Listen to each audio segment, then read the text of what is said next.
സ്വർണ്ണമഴ യാഥാർത്ഥ്യമാണെങ്കിലോ ആണെങ്കിലോ എന്നല്ല, അങ്ങനെ സ്വർണം മഴയായി പൊഴിയുന്ന ഒരിടം നമ്മുടെ ഭൂമിയിലുണ്ട്. എവിടെയാണെന്നോ? അങ്ങ് അന്റാർട്ടിക്കയിൽ. ഒന്ന് പോയി നോക്കാൻ തോന്നുന്നുണ്ടോ? എങ്കിൽ മുഴുവൻ വിവരങ്ങളും ഒന്ന് കേട്ടോളൂ. ലോകത്തിലെ ഏറ്റവും സജീവമായ അഗ്നിപർവ്വതങ്ങളിലൊന്നായ മൗണ്ട് എറബേസിൽ നിന്നും സ്വർണം പൊഴിയുകയാണ്. അഗ്നിപർവ്വതത്തിനുള്ളിൽ നിന്നും പ്രതിദിനം ലക്ഷങ്ങൾ വിലമതിക്കുന്ന സ്വർണ്ണത്തരികൾ പുറന്തള്ളപ്പെടുന്നുണ്ടെന്നാണ് കണ്ടെത്തിയിരിക്കുന്നത്. നാസയുടെ എർത്ത് ഒബ്സർവേറ്ററിയാണ് ഈ കണ്ടെത്തലിന് പിന്നിൽ. കൂടുതൽ അറിയാൻ നേരെ വീഡിയോയിലേക്ക് പോകാം. മൗണ്ട് എറബേസ് അന്റാർട്ടിക്കയിലെ ഏറ്റവും ഉയർന്ന രണ്ടാമത്തെ അഗ്നിപർവ്വതമാണ്. മൗണ്ട് സിഡ്ലിയാണ് ഒന്നാമതുള്ളത്. അന്റാർട്ടിക്കയിലെ ഏറ്റവും ഉയർന്ന സജീവ അഗ്നിപർവ്വതവും ഭൂമിയിലെ ഏറ്റവും തെക്കേയറ്റത്തെ സജീവ അഗ്നിപർവ്വതവുമാണ് ഇത്.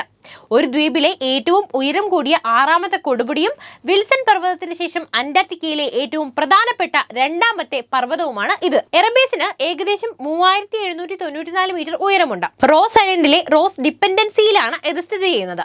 സ്വർണ്ണ നിക്ഷേപത്തിലേക്ക് തിരികെ വരികയാണെങ്കിൽ അന്റാർട്ടിക്കയിലെ തണുത്ത വായുവിലേക്ക് മൗണ്ട് എറബേസിൽ നിന്നും ഓരോ ദിവസവും 80 ഗ്രാം സ്വർണ്ണമെങ്കിലും പുറന്തള്ളപ്പെടുന്നുണ്ടെന്നാണ് ഗവേഷകരുടെ പുതിയ കണ്ടെത്തൽ. 2017 നടന്ന ഒരു പഠനപ്രകാരം 138 അഗ്നിപർവ്വതങ്ങളാണ് അന്റാർട്ടിക്കയിലുള്ളത്.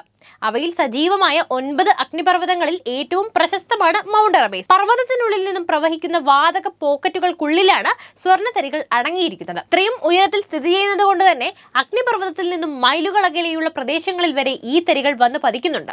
20 മൈക്രോമീറ്ററിൽ താഴെ മാത്രമാണ് ഈ തരികളുടെ വലിപ്പം.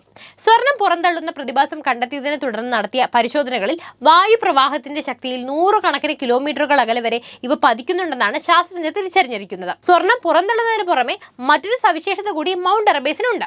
കൊടുമുടിയിലെ ഗർത്തത്തിനുള്ളിൽ കണ്ടെത്തിയ ലാവാ തടാകമാണത്. സാറ്റലൈറ്റ് ചിത്രങ്ങളിൽ ലാവാ തടാകം ചുവപ്പ് കലർന്ന നിറത്തിലാണ് കാണപ്പെടുന്നത്.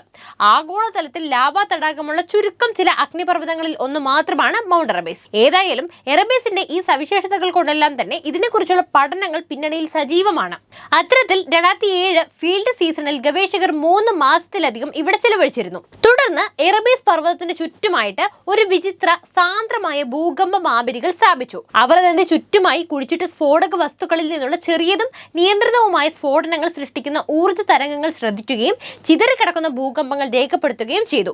ലാവാ തടാക സ്ഫോടനങ്ങളും പ്രാദേശിക ഐസ് ഭൂകമ്പങ്ങളും സൃഷ്ടിച്ച സിഗ്നലുകൾ വ്യതിചലിച്ചതും ചിതറിക്കിടക്കുന്നതുമായ ഭൂകമ്പ തരംഗങ്ങളെ കുറിച്ച് പഠിച്ചുകൊണ്ട് ശാസ്ത്രജ്ഞർ അഗ്നിപർവ്വതത്തിന്റെ ഏറ്റവും മുകളിലുള്ള അതിന്റെ പ്ലംബിംഗിന്റെ ജ്യാമിതിയും ലാവാ തടാകത്തിലേക്ക് മാഗ്മ ഉയരുന്നത് എങ്ങനെയെന്നും മനസ്സിലാക്കാൻ ഒരു ചിത്രം നിർമ്മിച്ചു. ലാവാ തടാകത്തിന്റെ വടക്കു പടിഞ്ഞാറ് ഉപരിതലത്തിൽ നിന്ന് 100 കണക്കിന് മീറ്റർ ആഴത്തിൽ ഉയർന്ന അഗ്നിപർവ്വത മാഗ്മ സംഭരണമുള്ള സങ്കീർണമായ അപ്പർ അഗ്നിപർവ്വത ചാലക സംവിധാനം ഈ ഫലങ്ങൾ പ്രകടമാക്കി. ആ പഠനത്തിന്റെ ഭാഗമായിട്ടാണ് നിലവിൽ സ്വർണ്ണത്തരികളെ കുറിച്ചുള്ള വിവരങ്ങൾ ലഭിക്കുന്നത്.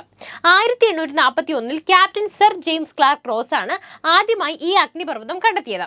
ആ സമയത്ത് അഗ്നിപർവ്വതം പൊട്ടിത്തെറിക്കുന്ന നിലയിലായിരുന്നു എന്ന് പറയപ്പെടുന്നു. അഗ്നിപർവ്വതം ഏകദേശം 1.3 ദശലക്ഷം വർഷങ്ങളായി സജീവമാണ്. കൂടാതെ 1970കളുടെ ആരംഭം മുതലെങ്കിലും അതിന്റെ ആന്തരിക ഉച്ചകോടിയിലെ ഗർത്തത്തിൽ ദീർഘകാലം നിലനിൽക്കുന്ന ലാവാ തടാകവുമുണ്ട്. 1979 നവംബർ 28-ന് എയർ ന്യൂസിലൻഡ് ഫ്ലൈറ്റ് 901 എറബേസ് പർവ്വതത്തിൽ തകർന്നു വീണ് വിമാനത്തിലുണ്ടായിരുന്ന 257 പേരും ഇവിടെ വെച്ച് മരിച്ചിരുന്നു. അന്റാർട്ടിക്കയിലെ ഉൾപ്രദേശത്ത് സ്ഥിതി ചെയ്യുന്ന സജീവമായ അഗ്നിപർവ്വതമായതുകൊണ്ട് തന്നെ ഇതിന്റെ അരികിലേക്ക് എത്തുക എന്നത് അസാധ്യമാണ്. അതിനാൽ സാറ്റലൈറ്റുകളുടെ സഹായത്തോടെയാണ് ഗവേഷകർ അഗ്നിപർവ്വതത്തെ സസൂക്ഷ്മം നിരീക്ഷിച്ചു വരുന്നത്. അതായത് ഇത്രയധികം സ്വർണം ഭൂമിയിൽ വന്ന് പതിക്കുന്നുണ്ടെങ്കിലും അത് സ്വന്തമാക്കാനുള്ള അവസരം മനുഷ്യർക്കില്ല എന്ന് ചുരുക്കം.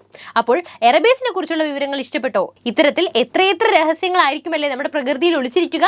ഇതിനെക്കുറിച്ച് അറിഞ്ഞപ്പോൾ നിങ്ങൾക്ക് എന്താണ് പറയാനുള്ളത്? അതെന്ത് തന്നെയായാലും കമന്റിൽ കുറിക്കൂ. ഒപ്പം വീഡിയോ ഇഷ്ടപ്പെട്ടാൽ ലൈക്ക് ചെയ്യാനും ഷെയർ ചെയ്യാനും ശ്രദ്ധിക്കുമല്ലോ.